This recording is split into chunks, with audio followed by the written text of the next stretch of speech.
What up, Neos? My kids are asleep, so I can't be as excited as usual. It's time for part 2 for Gears of War 3. One thing I've noticed while making part 1 is that Carmine Good thing I wear a helmet. has a memorial tattoo of the other two brothers that died on his arm. Apparently, this Carmine's name is Clayton, and the ones that died are Anthony and Benjamin, respectively. Okay, so the story so far: Marcus and the squad find out that Marcus's dad is still alive and being held hostage by the Locusts, with the demands that Marcus's dad, Adam, finds a way to stop emulsion from infecting the Locusts and creating the Lambent, basically Locust zombies. Alpha Squad needs to bring an encryption key to Hoffman, who has stolen the disk the key belongs to, at Anvil's Gate. On the way there, the squad runs to the Queen, who desperately wants to stop Marcus. Where we left off, the Gears have borrowed a floating gassy Monspurt transport thingy to help expedite their travels to Anvil's Gate. Let's continue.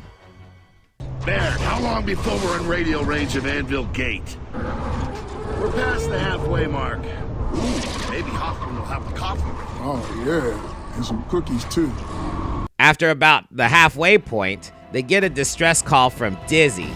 And Dizzy is the country-ass driver from the second one that got caught up in Myra's assassin surprise with the Gears. Marcus Riggs? I'll be there. Where are you, son? We're on our way, Dizzy. See the extra bards coming in? That's us. Alpha Squad takes the detour to save Dizzy, and now it's a party of 5. Unfortunately now, that means Alpha Squad is now noticed by the Locusts. Alpha beelines it to Anvil's Gate, and they are having a problem getting a clean line of communication through. And sure enough, Myra shows up with her crazy-looking dragonfly thingy. She dances around their hot air monster bards until she decides to bust them with the dragon breath. Shit, the bitch got us. Hang on, we're going down.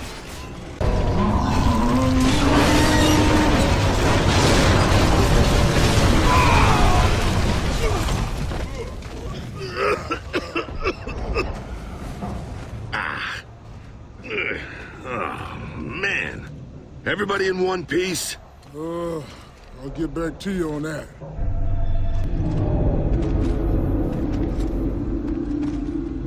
Hold your fire!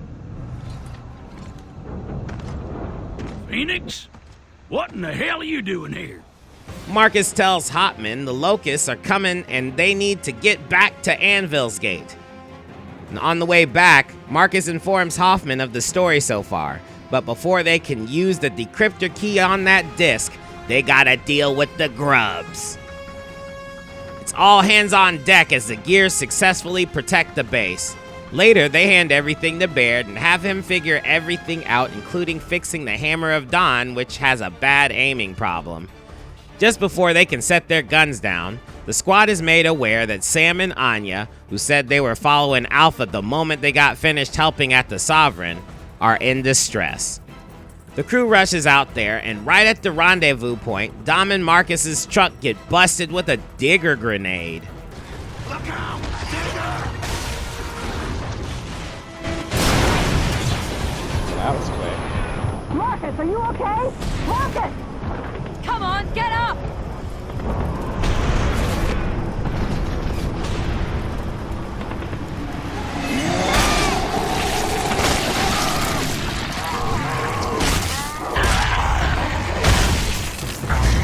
Carmine, no! There was a smell of FOMO in the air because the Lambent joins in on the fight, and they have the numbers. Marcus tells Baird to warm up that Hammer of Dawn, the one that doesn't aim well. When the Lambent send a Berserker, Marcus starts yelling for the Hammer of Dawn. Baird finally sets it off and everyone runs for the gate.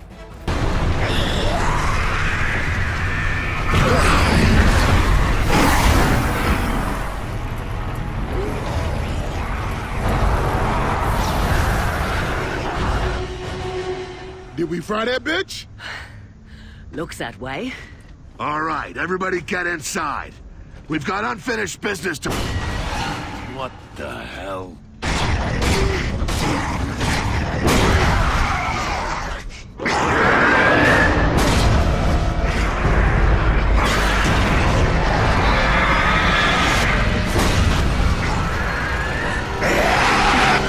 Well, shit. The great thing about the Lambent is that they follow typical adventure game rules. You just have to wait until they reveal the glowing part, and then you shoot it. Following that strat, the two squads come out on top. She's gonna blow!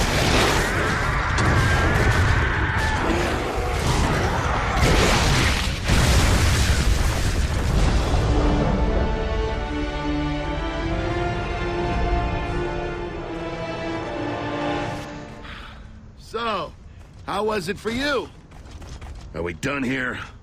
With that over with, Baird can pull up Prescott's information on the disc.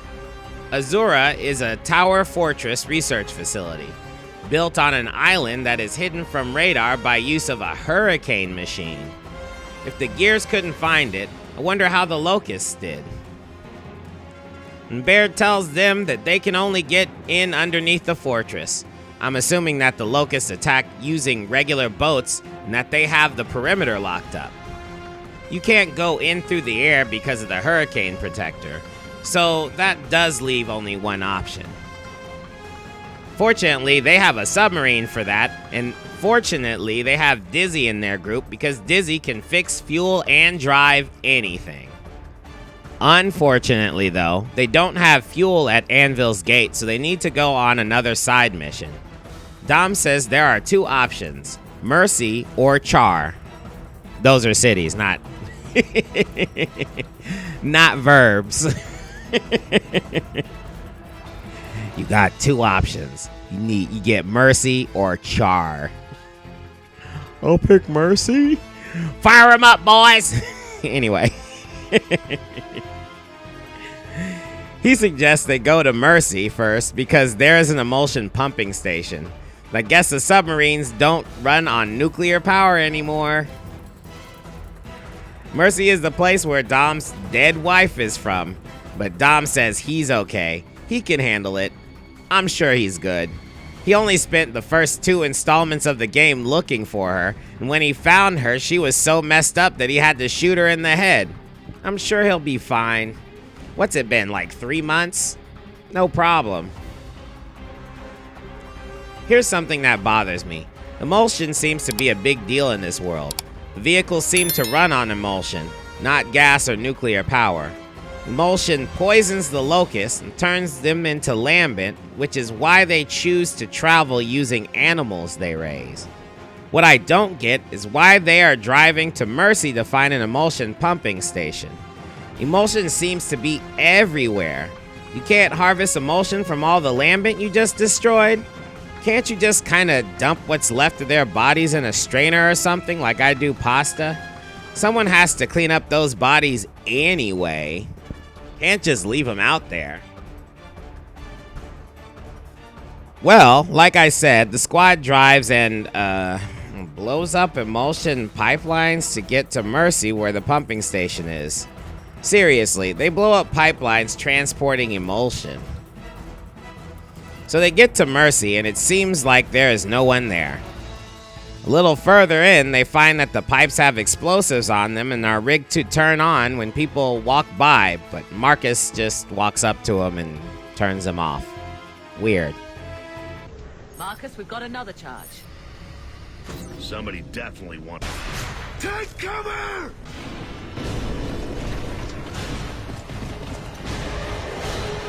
Hey, check fire! We're Gears! Gears! Get your hands off those goddamn charges! Did you rig the pipeline? You want to blow this place up? Yeah! I gotta stop this thing from spreading! Just let me get on with the job! What thing? You got an epidemic? Oh, the hell should I know what it is? It's some kind of fever. People started burning up, screaming and fighting, turning crazy. And I'm dead if I'm gonna turn up like that. Like some rabid dog, not even human no You more. better come with us. We can get you some help. No, it's too late. Leave me alone. They follow the crazy man and find him dead in the basement. The gears keep pushing forward until...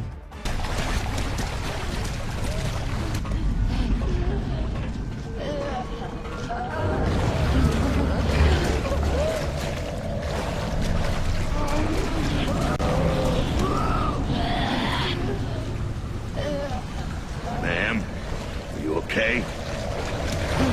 Who did this? What happened? It's spread to humans! Damn, now emulsion affects humans. Worse, it peels off our lips and makes our eyes glow. The gears kill screaming, running Lambent until they get saved by a guy who starts to explain what the hell is going on. And then this happens. Is this how it starts? Yeah, you seen this before? Cause this ain't just rust.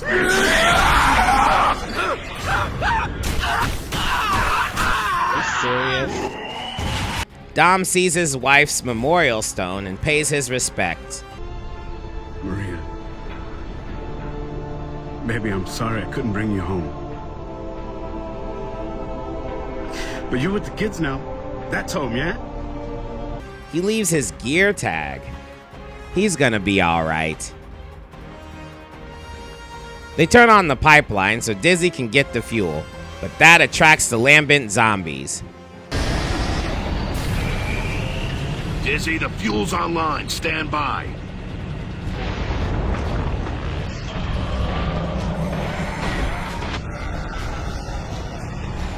Somehow, I don't think that's the choir. There was a tanker there that Dizzy was going to fill up, but it has so many holes in it, it won't hold anything. So, this whole trip to Mercy was a waste. Before they can get the heck out of there, the Locusts show up, and then the Lambent Locusts to add to the Lambent humans. And they all seem to want to kill the gears. It's not looking good for our heroes. Run! Get to the other side!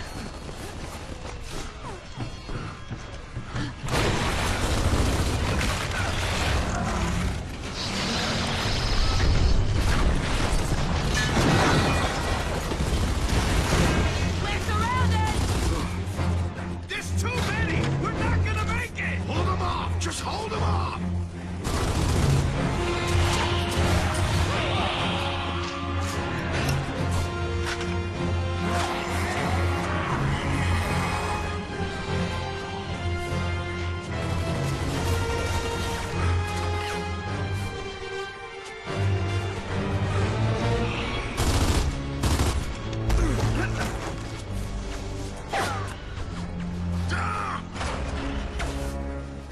Get out of there! Jump!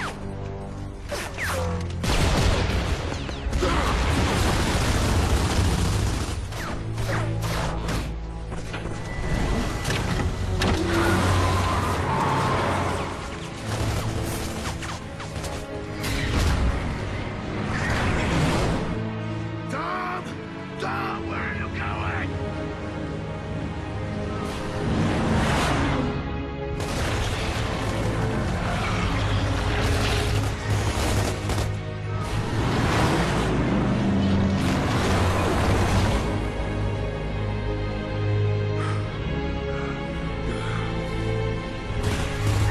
Dom, what the fuck are you doing?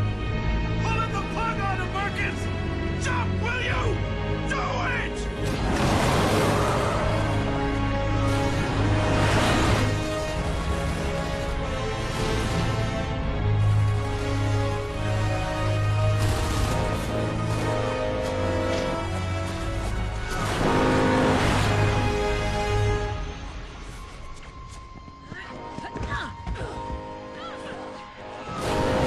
Never thought it would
father still needs us.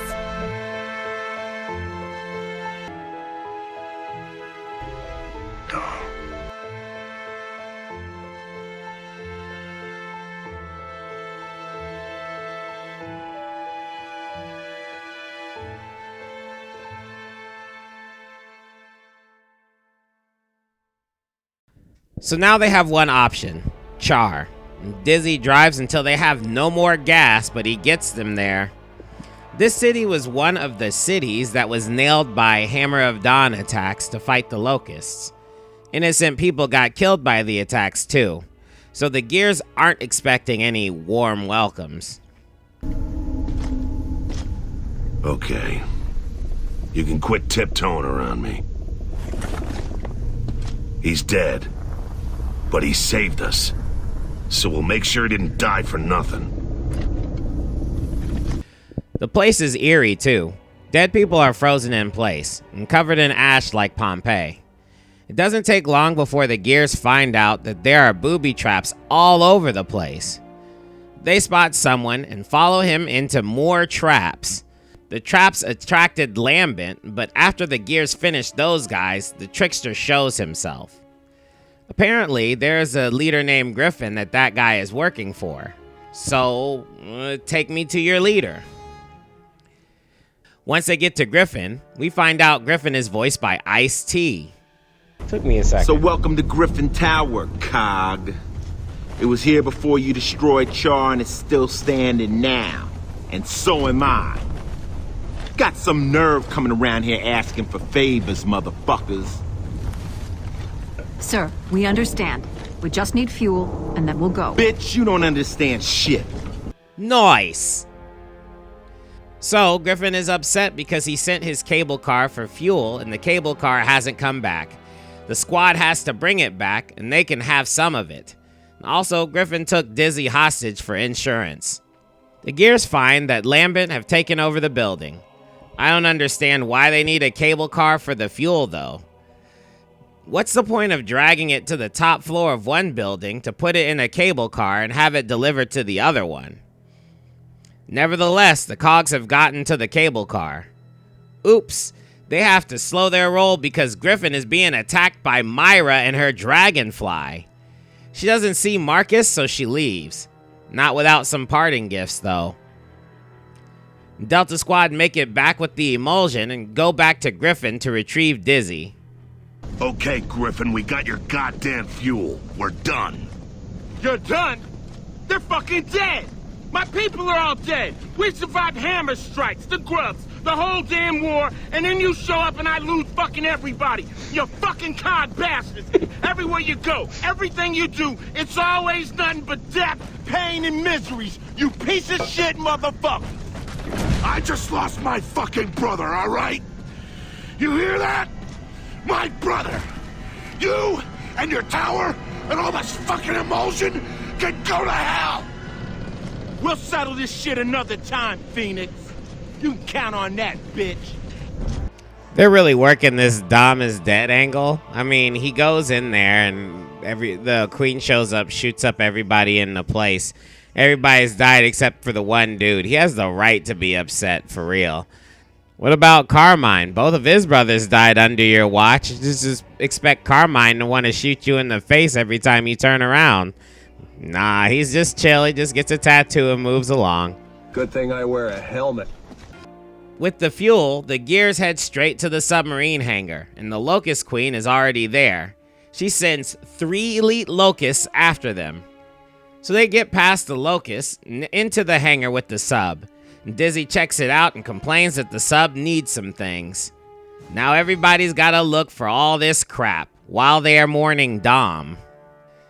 They get the crap and Dizzy puts it in the sub. Now it's working. And there is a matter of the Queen's elite Locusts though. When that's handled, Marcus opens the valve to flood the dock. Then they check in with Cole and Alpha Squad.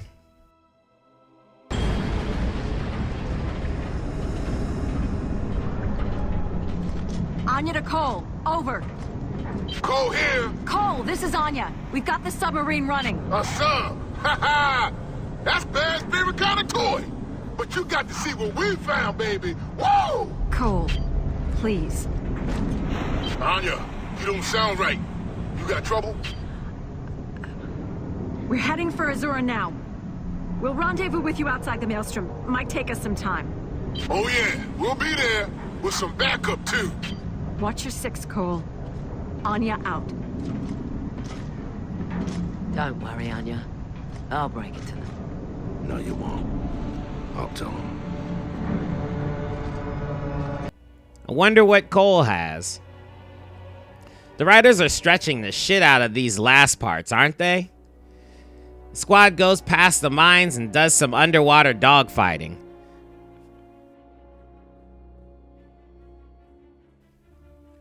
Once they get to port, they find out that the Locusts threw all the regular citizens in the water, which I don't get.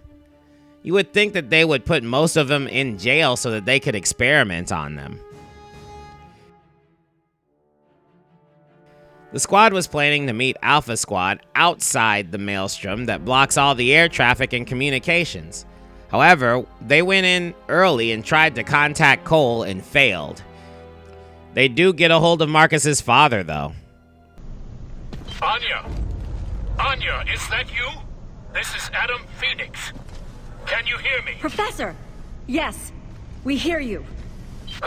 Thank God. Prescott found you. Can you see the security camera? Yes. Can you see us, Professor? Anya? Oh, you've changed. Where's Marcus? Did Marcus make it? Dad, I'm here. We've come to get you out.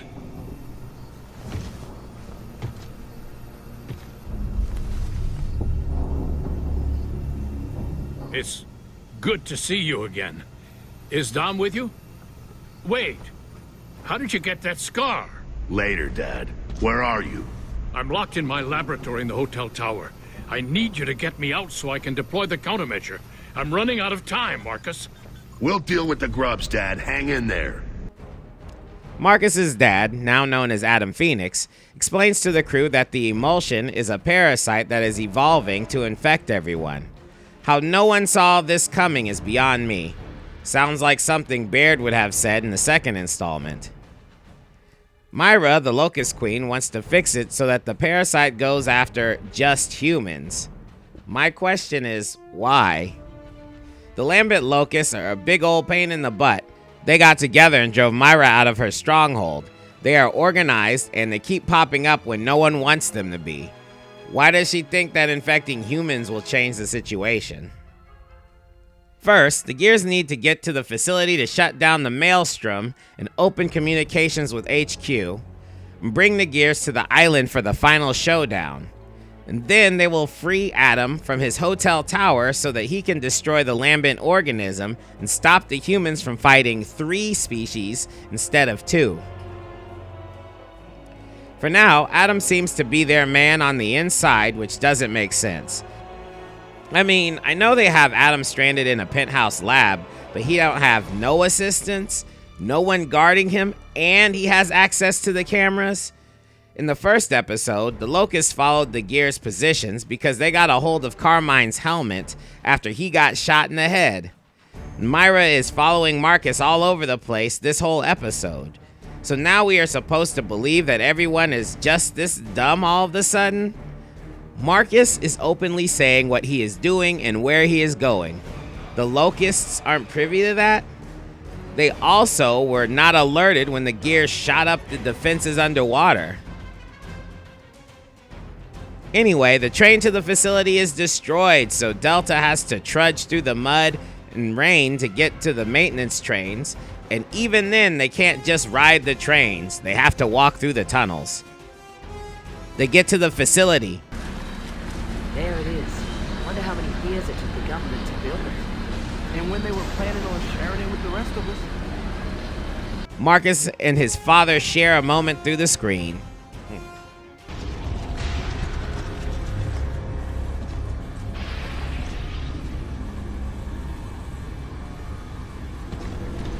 Any advice, Dad? You'll need to throw 3 switches. That shuts down the whole generator by stages. But there'll be Locusts in there waiting for you, Marcus. They get to the facility. Marcus and his father share a moment through the screen.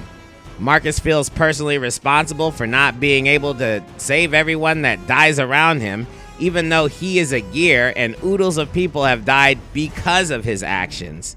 And Adam says that he can't dad right now because he's too busy trying to save our species. Touching. Dad, I'm sorry. I should have saved you from all this. God, I tried. Don't, Marcus, please. I'm the one who needs some forgiveness. I've cost you everything. I can see it.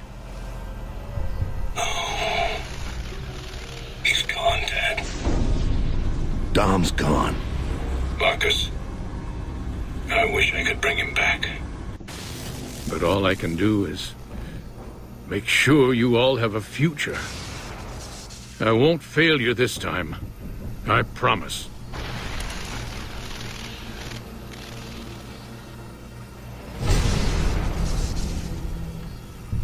He's gonna need a little more than that beaker right there, I'm pretty sure of it. I think this discussion is interesting because there's a big contrast between the thoughts of Adam Fenix and his son Marcus Fenix. Now Marcus, like I said before, he's responsible for the deaths of a whole bunch of people, but his idea is that he's doing a greater good. You know, he's protecting his own insular family, like Dom, his dad, you know, Anya, everybody he cares for deeply, you know, probably Cole and Baird. It has yet to be seen that Cole and Baird is someone that Marcus really cares for, but those three for sure. I mean, if we look at Dom's story for a second, he lost his kids and he couldn't find his wife. And then when he found his wife was so messed up that he had to kill her.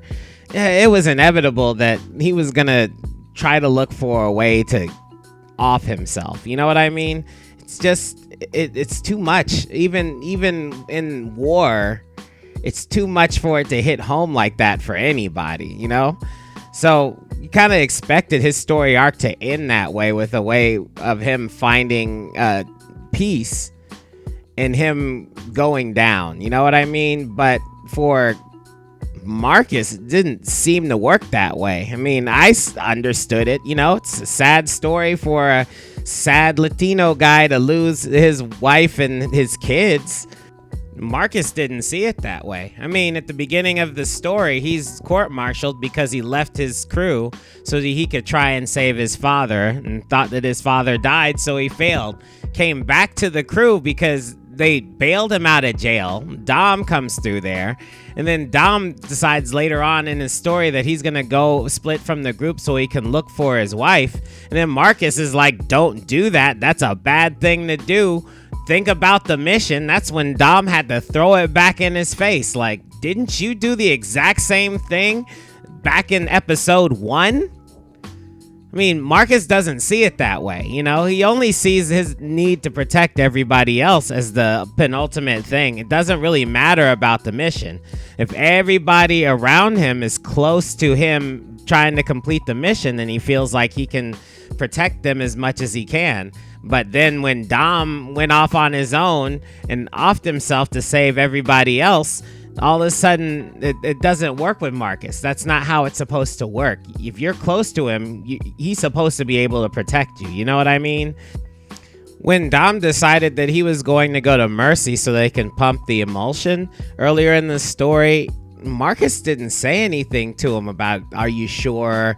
I don't know if this is a good idea. Sam did, you know? Sam had to come up to Dom and then tell him. I mean, it's just like Marcus all of a sudden is really caring about Dom, but then when Dom's going through all this stuff, he's kind of just not talking to him about it and not even checking his pupils when he's one of the most important people in his life. And for his dad, Adam, to pop in front of Marcus's apology to him, telling him that it's not about them in a small area, it's about them saving everybody. And Marcus doesn't even like comprehend that, you know? That to me, that's kind of weird, and it's kind of amazing. There's a disconnect there. I think the story kind of failed him on this, but then, like I said, because of the lie of war that they're trying to propagate here, Marcus's emotions need to like jump up so that the focus gets thrown away from, you know, the initial nobody has a reason to be shooting each other part of the story. Anyway, I was thinking that we'd finish this up on this one like we did last time because there's only 2 parts. But apparently there's a lot of stuff going on in this game that I didn't recognize because it's not very consequential to everything that's going on. However, the ending is pretty dope, and I want to spend more time doing cutscenes for that. So let's go ahead and end it here. I'll see you guys next week. You guys saved me like Neo saved Agent Smith. Thank you.